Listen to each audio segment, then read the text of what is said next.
Hello दोस्तों, नमस्कार। मैं भी एक आप सभी का बहुत बहुत स्वागत करता हूं एक और नए क्लास में।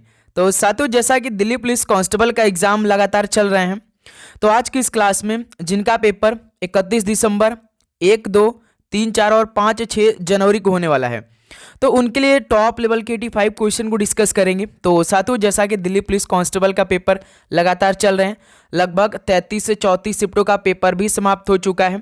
तो आज की इस क्लास में इन सभी शिफ्टों के आधारित पर आपके आने वाले शिफ्टों के लिए मोस्ट इंपॉर्टेंट क्वेश्चन को डिस्कस करेंगे। सारे क्वेश्चन आपके सभी शिफ्टों के लिए होने वाला है। जिस तरह से इस टाइम दिल्ली पुलिस के पेपर में day by day her shift का क्वेश्चनों का लेवल बदल रहा है, तो उसी को देखते हुए आज की इस क्लास में आपके लिए मोस्ट इंपॉर्टेंट क्वेश्चनों को डिस्कस करने वाले हैं।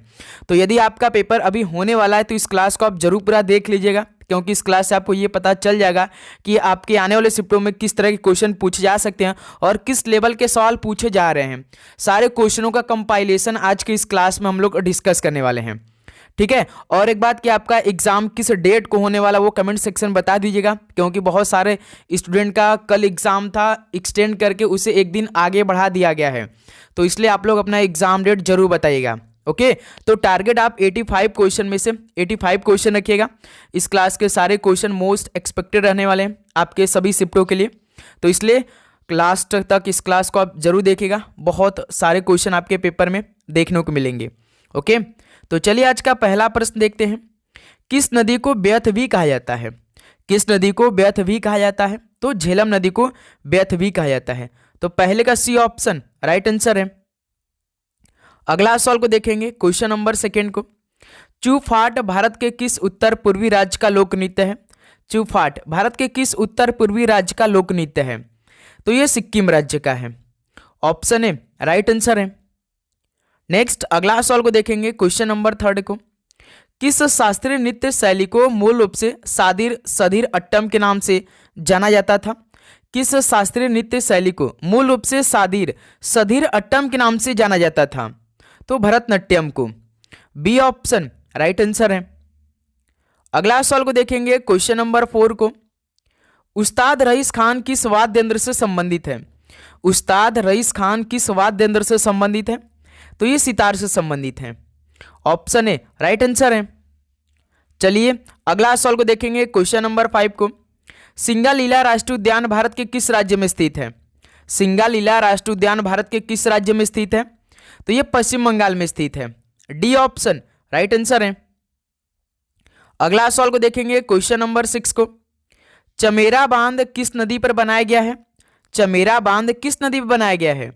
तो रावी नदी के तट पे बनाया गया चमेरा बांध को। सी ऑप्शन राइट आंसर है। ओके। अगला सवाल को देखेंगे, क्वेश्चन नंबर 7 को। अर्ली हिस्ट्री ऑफ इंडिया के लेखक कौन है? अर्ली हिस्ट्री ऑफ इंडिया के लेखक कौन है? तो विंसेंट आर्थर स्मिथ है अर्ली हिस्ट्री ऑफ इंडिया के लेखक। सी ऑप्शन राइट आंसर है। नेक्स्ट अगला सवाल को देखेंगे, क्वेश्चन नंबर 8 को। चिल्का झील निम्नलिखित में से किस पक्षी जंतुओं के लिए प्रसिद्ध है? तो चिल्का झील उड़ीसा राज्य में स्थित है। तो ये किस पंछी या जंतुओं के लिए प्रसिद्ध है? तो ये राजहंस के लिए प्रसिद्ध है। ऑप्शन बी राइट आंसर है। अगला सवाल को देखेंगे, क्वेश्चन नंबर 9 को। शिवसमुद्रम जलप्रपात किस नदी पर स्थित है? शिवसमुद्रम जलप्रपात किस नदी पर स्थित है? तो यह कावेरी नदी पर स्थित है। ऑप्शन ए राइट आंसर है। अगला सवाल को देखेंगे, क्वेश्चन नंबर 10 को। मध्य प्रदेश में खजुराहो मंदिर किस वास्तुकार शैली का उदाहरण है? मध्य प्रदेश में खजुराहो मंदिर किस वास्तुकार शैली का उदाहरण है? तो नागर शैली का उदाहरण है। ऑप्शन बी राइट आंसर है। और साथियों, आगे बढ़ने से पहले यदि आप चैनल पे नए हैं तो चैनल को सब्सक्राइब करके नोटिफिकेशन को ऑन कर लेंगे, क्योंकि क्लास जैसे ही अपलोड होगी तो सबसे पहला नोटिफिकेशन आप सभी के पास जाएगी, क्योंकि ये क्लास आपके पूरे दिल्ली पुलिस कांस्टेबल एग्जाम तक चलने वाली है। जब तक कि आपका पेपर समाप्त नहीं हो जाता है तब तक ये क्लास चलने वाली है, तो इसलिए आप लोग चैनल को सब्सक्राइब करके नोटिफिकेशन को ऑन कर लीजिए। ओके। आप जानते हैं कि लगातार दिल्ली पुलिस का पेपर दिन में 3 शिफ्ट हो रहा है, तो उसी के आधारित पर आपके लिए हम लगातार शाम में क्लास दे रहे हैं काफ़ी अच्छी तरीके से, तो इसलिए आप नोटिफिकेशन को ऑन करके रखिएगा। दक्षिण पूर्व रेलवे का मुख्यालय कहाँ स्थित है? दक्षिण पूर्व रेलवे का मुख्यालय कहाँ पर स्थित है? तो कोलकाता शहर में स्थित है। सी ऑप्शन राइट आंसर है। अगला सवाल को देखेंगे, क्वेश्चन नंबर 12 को। भारतीय ओलंपिक संघ का गठन किस वर्ष हुआ था? भारतीय ओलंपिक संघ का गठन किस वर्ष हुआ था? तो 1927 में हुआ था। ऑप्शन बी राइट आंसर है। नेक्स्ट अगला सवाल को देखिए, क्वेश्चन नंबर 13। विश्व आर्थिक मंच का मुख्यालय किस शहर में स्थित है? विश्व आर्थिक मंच का मुख्यालय किस शहर में स्थित है? तो जिनेवा में स्थित है। सी ऑप्शन राइट आंसर है। अगला सवाल को देखेंगे, क्वेश्चन नंबर 14 को। मंगल ऑर्बिटल मिशन मंगलयान को किस वर्ष में प्रक्षेपित किया गया था? मंगल ऑर्बिटल मिशन मंगलयान को किस वर्ष में प्रक्षेपित किया गया था? तो वर्ष 2013 में प्रक्षेपित किया गया था। डी ऑप्शन राइट आंसर है। अगला सवाल को देखेंगे, क्वेश्चन नंबर 15 को। अंत्योदय अन्न योजना किस वर्ष शुरू की गई थी? अंत्योदय अन्न योजना किस वर्ष शुरू की गई थी? तो ये 2000 में शुरू की गई थी। ऑप्शन ए राइट आंसर है। अगला सवाल को देखिएगा, क्वेश्चन नंबर 16 को। प्रसिद्ध कोयला खनन क्षेत्र कोरबा भारत के किस राज्य में स्थित है? प्रसिद्ध कोयला खनन क्षेत्र कोरबा भारत के किस राज्य में स्थित है? तो छत्तीसगढ़ राज्य में स्थित है Korba. C option right answer है। नेक्स्ट अगला सवाल को देखिए, क्वेश्चन नंबर 17।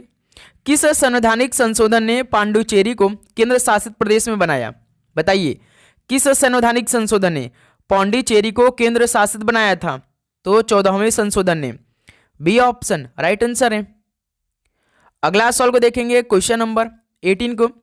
राज्य में राष्ट्रपति शासन लागू करना किस अनुच्छेद में उल्लेख है? राज्य में राष्ट्रपति शासन लागू करना किस अनुच्छेद में यह उल्लेख है? तो अनुच्छेद 356 में उल्लेख है। सी ऑप्शन राइट आंसर है। अगला सवाल को देखिए, क्वेश्चन नंबर 19 को। निम्न में से कौन सा खनिज छोटा नागपुर पठार में नहीं पाया जाता है? कौन सा खनिज छोटा नागपुर पठार में नहीं पाया जाता है?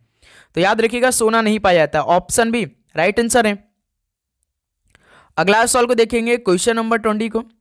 बोमडिला दर्रा किस राज्य में स्थित है? बोमडिला दर्रा किस राज्य में स्थित है? तो यह अरुणाचल प्रदेश में स्थित है। ऑप्शन ए राइट आंसर है। अगला सवाल को देखेंगे, क्वेश्चन नंबर 21। मात्रा के मामले में विश्व की सबसे बड़ी ताजे पानी की झील कौन सी है? मात्रा के मामले में विश्व की सबसे बड़ी ताजे पानी की झील कौन सी है? तो बैकॉल झील है। सी ऑप्शन राइट आंसर है। अगला सवाल को देखिए, क्वेश्चन नंबर 22 को। भारत का पहला पोशाक संग्रहालय किस राज्य में स्थित है? भारत का जो पहला पोशाक संग्रहालय किस राज्य में है? तो ध्यान रखिएगा, ये गोवा राज्य में है। सी ऑप्शन राइट आंसर है। नेक्स्ट अगला सवाल को देखिए, question number 23। Global FDI confidence index 2019 में भारत की रैंक कितनी थी? ग्लोबल एफडीआई कॉन्फिडेंस इंडेक्स 2019 में भारत की रैंक की बात करेंगे तो 16वें नंबर पे भारत था। ऑप्शन ए राइट आंसर है।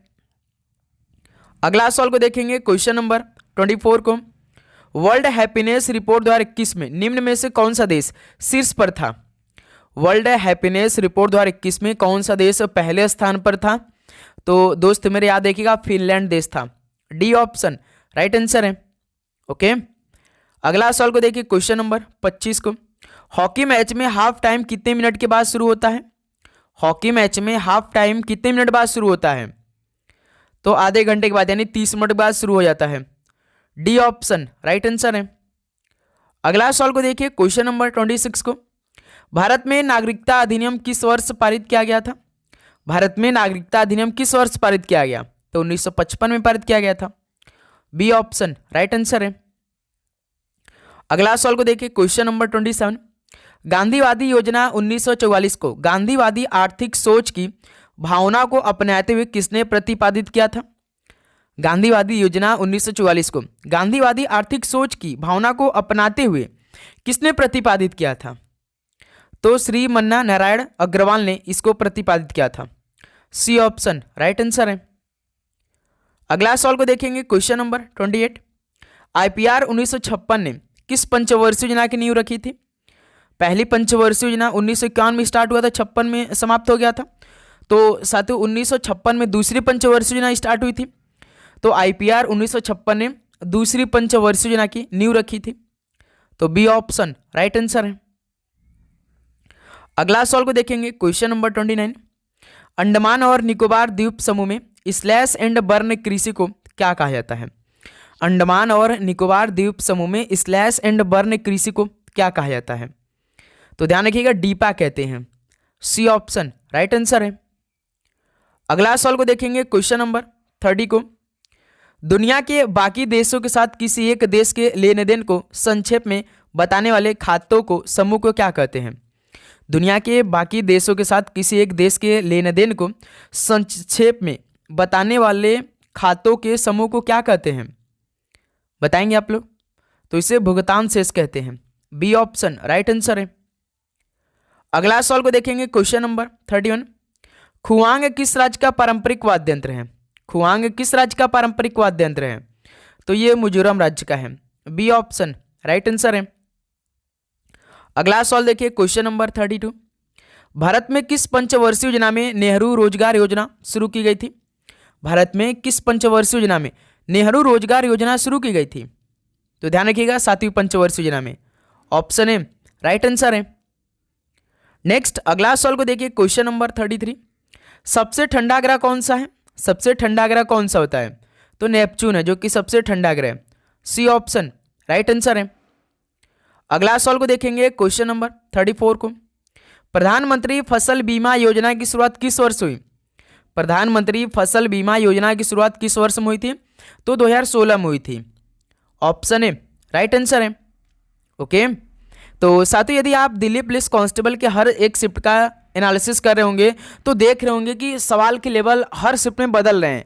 बहुत इजी लेवल के तो किसी शिफ्ट में थोड़े से हार्ड लेवल के सवाल पूछ दिया जा रहा है। तो जितना भी क्लास हम आपको देंगे इसी सभी शिफ्टों को देखते हुए देने वाले हैं। तो जिनका एग्जाम आने वाले शिफ्ट में होगा सारे क्लास को देखेंगे, प्लस जो हमने आपके लिए अलग से एक प्लेलिस्ट बनाया है उसमें लगभग 40 से 45 क्लास हमने आपको दिया है, तो उसको भी आप टाइम है तो देख लीजिए। बहुत सारे क्वेश्चन डायरेक्ट क्लास से मिल रहे हैं। ओके, निम्न में से कौन सी समिति गठन निर्धनता के निर्धारण के लिए किया गया था? कौन सी समिति गठन निर्धनता के निर्धारण के लिए किया गया था? तो तेंदुलकर समिति की। ठीक है, ऑप्शन बी राइट आंसर है। अगला सवाल को देखेंगे क्वेश्चन नंबर 36 को। भारत के संविधान का कौन सा अनुच्छेद भारत के उपराष्ट्रपति की स्थिति को निवारण करता है? बताएंगे आप लोग कि भारत के संविधान का कौन सा अनुच्छेद भारत के उपराष्ट्रपति की स्थिति को निवारण करता है? तो अनुच्छेद 63 करता है। डी ऑप्शन राइट आंसर है। अगला सवाल को देखेंगे क्वेश्चन नंबर 37 को। इनमें से कौन सी समिति कृषि नीतियों एवं कार्यक्रमों से संबंधित थी? कौन सी समिति कृषि नीतियों एवं कार्यक्रमों से संबंधित थी? तो भानु प्रताप सिंह समिति थी जो कि ये कृषि नीतियों एवं कार्यक्रम से संबंधित थी। ऑप्शन बी राइट आंसर है। अगला सवाल को देखेंगे क्वेश्चन नंबर 38 को। स्वास्थ्य राज्य प्रगतिशील भारत रिपोर्ट कौन जारी करता है? स्वास्थ्य राज्य प्रगतिशील भारत रिपोर्ट कौन जारी करता है? तो नीति आयोग जारी करता है। नीति आयोग की स्थापना 2015 में हुई थी। योजना आयोग की जगह इसने लिया था नीति आयोग ने। ठीक है, अगला सवाल को देखिए क्वेश्चन नंबर 39। भारत के राज्यसभा सदस्य के अप्रत्यक्ष चुनाव का संवैधानिक प्रावधान किस देश से अपनाया गया था? भारत के राज्यसभा सदस्यों के अप्रत्यक्ष चुनाव का संवैधानिक प्रावधान किस देश से लिया गया है? दक्षिण अफ्रीका से लिया गया इसे। सी ऑप्शन राइट आंसर है। ओके, चलिए अगला सवाल को देखेंगे क्वेश्चन नंबर 40 को। घग्गर नदी का उद्गम स्थल किस राज्य में है? घग्गर नदी का जो उद्गम स्थल है किस राज्य में है? तो ये हिमाचल प्रदेश में है। ऑप्शन बी राइट आंसर है। अगला सवाल को देखेंगे क्वेश्चन नंबर 41। बूंदी उत्सव किस राज्य में मनाया जाता है? बूंदी उत्सव किस राज्य में मनाया जाता है? तो इसे राजस्थान राज्य में मनाया जाता है।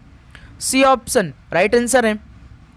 अगला सवाल को देखेंगे question number 42।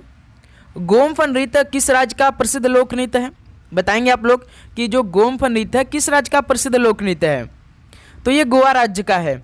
Option B right answer है। अगला सवाल को देखिए क्वेश्चन नंबर 43। राधा रेड्डी और राजा रेड्डी किस नृत्य के प्रसिद्ध समर्थक हैं? राधा रेड्डी और राजा रेड्डी ये किस नृत्य के प्रसिद्ध समर्थक हैं? तो ये कुचिपुड़ी के हैं। डी ऑप्शन राइट आंसर है। नेक्स्ट अगला सवाल को देखेंगे क्वेश्चन नंबर 44। रंगनाथिट्टू पक्षी अभयारण्य किस राज्य में स्थित है? रंगनाथिट्टू पक्षी अभयारण्य ये किस राज्य में स्थित है? तो ये कर्नाटक राज्य में स्थित है। सी ऑप्शन राइट आंसर है। अगला सवाल को देखेंगे क्वेश्चन नंबर 45 को। 11वें पंचवर्षीय योजना के अनुसार सकल घरेलू उत्पाद की लक्षित वार्षिक औसत विकास दर कितने प्रतिशत की है?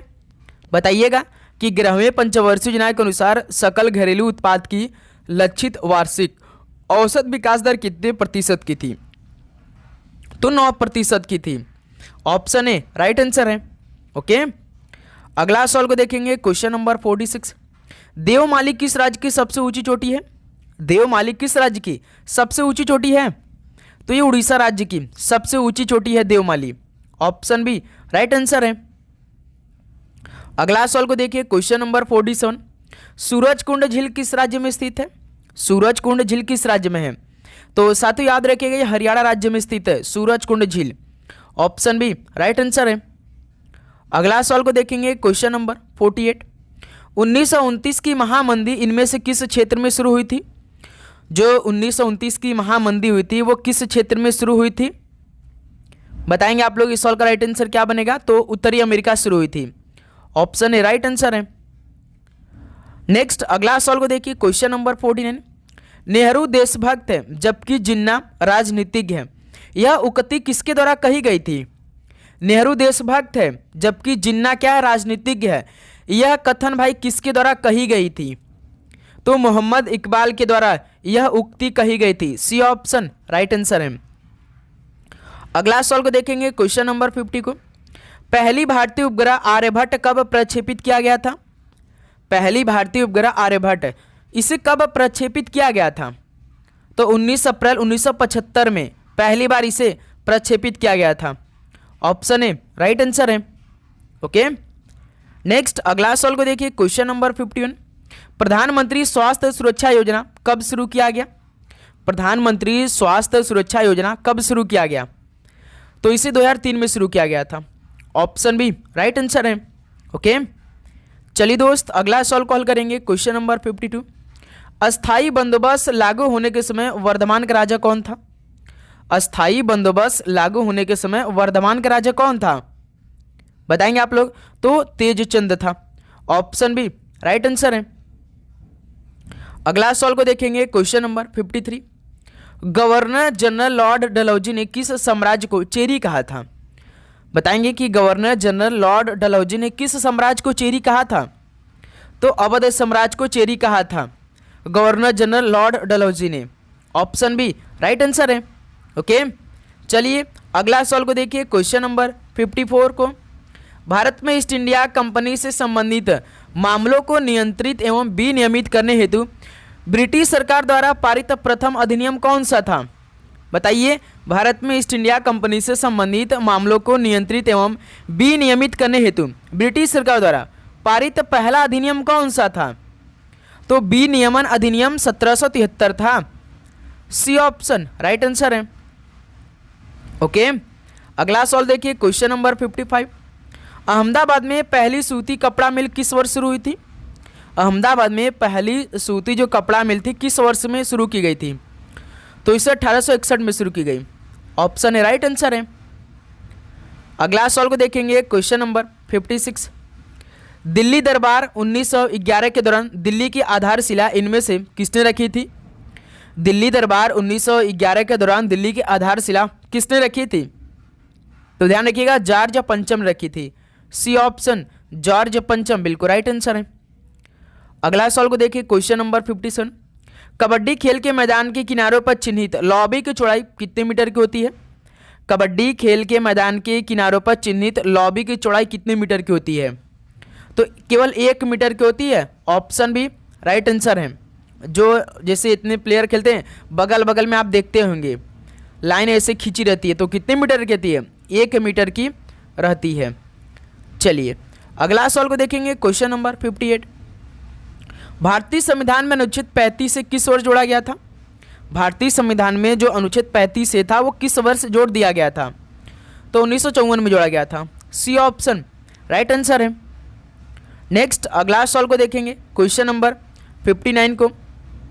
इनमें से किस राज्य को अनुच्छेद 371 के तहत विशेष दर्जा प्रदान किया गया?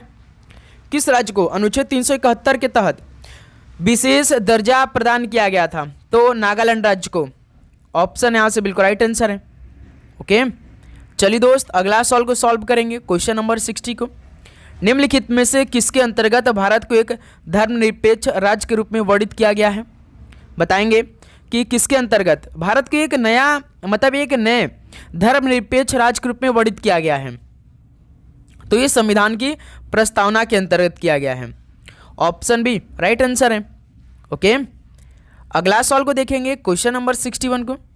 भारत के संविधान सभा की सदन समिति के अध्यक्ष कौन थे? भारत के संविधान सभा की सदन समिति के अध्यक्ष कौन थे? बताएंगे आप लोग। तो बी पट्टाभी सीतारामैया थे। ओके, ऑप्शन है राइट आंसर है। तो साथियों, आप जरूर चैनल को सब्सक्राइब कर लेंगे और आप लोग अपना एग्जाम डेट भी जरूर बता देंगे, क्योंकि आप तक जब का एग्जाम समाप्त नहीं हो जाता तब तक लगातार क्लास आएगी, एग्जाम ओरिएंटेड सारे क्वेश्चन आएंगी। जो दिल्ली पुलिस का पेपर चल रहा है उसी सभी शिफ्टों के आधारित पर क्लास आने वाली है। तो इसलिए सब्सक्राइब करके नोटिफिकेशन को ऑन करेंगे। प्लस और भी एग्जामों की तैयारी लगातार स्टार्ट हो चुकी है, जैसे यूपी होमगार्ड की तैयारी स्टार्ट हो चुकी है और एसएससी एमटीएस का एग्जाम आपका इसी मंथ के लास्ट में, यानी जो अगला मंथ ही स्टार्ट होगा जनवरी 2026 का लास्ट में एग्जाम हो जाएगा। एग्जाम डेट आपको जल्दी ही देखने को मिलेगा एमटीएस की। निम्नलिखित में से किस राज्य में मथुरी लोक नृत्य प्रचलित है? बताएंगे कि किस राज्य में मथुरी लोक नृत्य प्रचलित है? तो ये तेलंगाना राज्य में प्रचलित है मथुरी लोक नृत्य। सी ऑप्शन राइट आंसर है। क्वेश्चन नंबर 63 देखेंगे, मारूनी नृत्य किस भारतीय राज्य से संबंधित है? मारूनी नृत्य ये किस भारतीय राज्य से संबंधित है? तो ये सिक्किम राज्य से है। डी ऑप्शन राइट आंसर है। अगला सवाल को देखेंगे, क्वेश्चन नंबर 64 को। 65वें राष्ट्रीय फिल्म पुरस्कार में किसे मरणोपरांत दादा साहेब फाल्के पुरस्कार से सम्मानित किया गया? बताइए, 65वें राष्ट्रीय फिल्म पुरस्कार में किसे मरणोपरांत दादा साहेब फाल्के पुरस्कार से सम्मानित किया गया? तो विनोद खन्ना को किया गया था। सी ऑप्शन राइट आंसर है। नेक्स्ट अगला सवाल को देखिए, क्वेश्चन नंबर 65। संविधान का अनुच्छेद 74 निम्नलिखित में से किसका वर्णन करता है? संविधान का जो अनुच्छेद 74 है किसका वर्णन करता है? तो राष्ट्रपति को सहायता और सलाह देने के लिए मंत्रिपरिषद, इसका वर्णन करता है अनुच्छेद 74। डी ऑप्शन राइट आंसर है। अगला सवाल को देखेंगे, क्वेश्चन नंबर 66। गोपथ ब्राह्मण निम्नलिखित में से किस वेद से संबंधित है? गोपथ ब्राह्मण किस वेद से संबंधित है? तो ये अथर्ववेद से संबंधित है। सी ऑप्शन राइट आंसर है। अगला सवाल को देखिए, क्वेश्चन नंबर 67। निम्न में से किसे 2016 के लिए ज्ञानपीठ पुरस्कार प्रदान किया गया था? 2016 के लिए ज्ञानपीठ पुरस्कार प्रदान किसे किया गया? शंख घोष को किया गया था। सी ऑप्शन राइट आंसर है। अगला सवाल को देखेंगे, क्वेश्चन नंबर 68 को। उस शास्त्रीय नृत्य शैली की पहचान कीजिए जो उत्तरी भारत का प्रमुख नृत्य है। उत्तरी भारत का प्रमुख नृत्य यानी उत्तर की साइड की बात करा है, यानी उत्तर प्रदेश का कथक हो जाएगा। कथक के लिए जैसे केरल का है और सत्रिया असम का है, उसके बाद कुचिपुड़ी आंध्र प्रदेश का है। तो केवल उत्तरी भारत का कथक जो कि यूपी से संबंधित है, उत्तर प्रदेश से, तो ऑप्शन है राइट आंसर है। ओके, अगला सवाल को देखेंगे, क्वेश्चन नंबर 69। जियोर्जियो पेरिसी को किस क्षेत्र में नोबेल पुरस्कार 2021 प्रदान किया गया था? बताएंगे, जियोर्जियो पेरिसी को किस क्षेत्र में नोबेल पुरस्कार 2021 प्रदान किया गया था? तो भौतिकी के क्षेत्र में प्रदान किया गया था। सी ऑप्शन राइट आंसर है।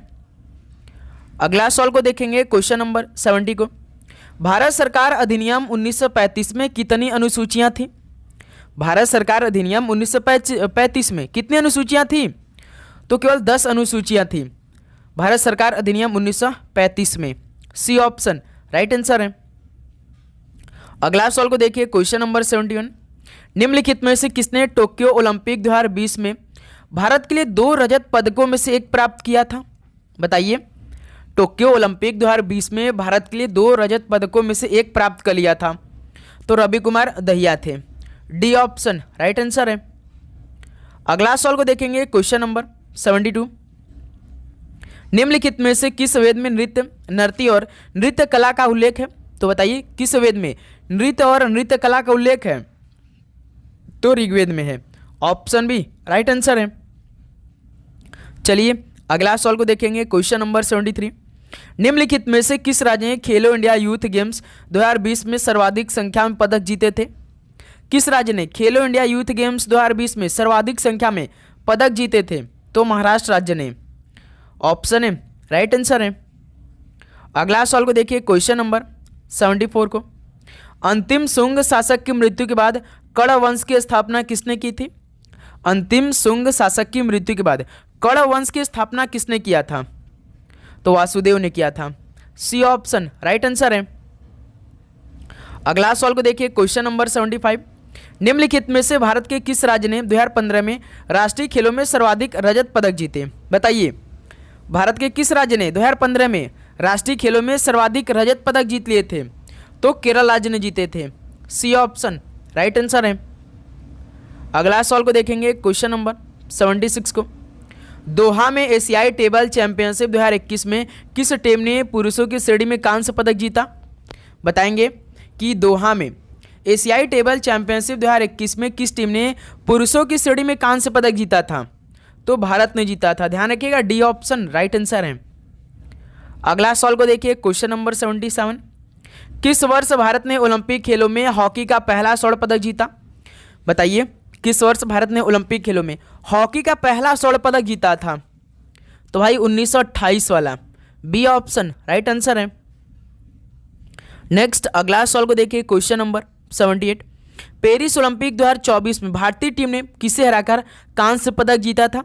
तो 2-0 से भारत ने हराकर पेरिस ओलंपिक 2024 में कांस्य पदक जीता था। तो स्पेन देश को हराकर जीता था। ऑप्शन बी राइट आंसर है। अगला सवाल को देखिए, 79 को, चौथे खेलो इंडिया यूनिवर्सिटी गेम्स 2024 का आयोजन कहाँ किया गया था? चौथा जो खेलो इंडिया यूनिवर्सिटी गेम्स हुआ था 2024, इसका आयोजन कहाँ पर किया गया? बताएंगे आप लोग। तो गुवाहाटी असम में किया गया था। ऑप्शन ए राइट आंसर है। अगला सवाल को देखेंगे, क्वेश्चन नंबर 80, 38वां राष्ट्रीय खेल में मशाल का नाम क्या रखा गया था? 38वां राष्ट्रीय खेल उत्तराखंड में हुआ था। तो इसमें जो मशाल का नाम था क्या रखा गया था? तो तेजस्विनी रखा गया था। सी ऑप्शन राइट आंसर है। ओके, नेक्स्ट अगला सवाल को देखिए, क्वेश्चन नंबर 81, 57वां ज्ञानपीठ पुरस्कार किसे सम्मानित किया गया था? बताइए, 57 नंबर का जो ज्ञानपीठ पुरस्कार था वो किसे सम्मानित किया गया था? दामोदर मोइजे को किया गया था। ऑप्शन बी राइट आंसर है। नेक्स्ट अगला सवाल को देखिए, क्वेश्चन नंबर 82, आर्यभट्ट संस्कृति पुरस्कार 2024 किसे प्रदान किया गया था? बताइए, आर्यभट्ट संस्कृति पुरस्कार 2024 किसे प्रदान किया गया? तो पी सुब्बा राव को किया गया था। ऑप्शन ए राइट आंसर है। अगला सवाल को देखिए, क्वेश्चन नंबर 83, G20 सम्मेलन 2026 का आयोजन किस देश में किया जाएगा? बताइए, आगामी जो 2026 में होने वाला G20 सम्मेलन कहाँ पर किया जाएगा, किस देश में? तो अमेरिका देश में किया जाएगा, USA में। सी ऑप्शन राइट आंसर है। ओके, अगला सवाल को देखेंगे, क्वेश्चन नंबर 84, गोल्ड हाउस गाला 2025 में अवार्ड विजेता कौन है?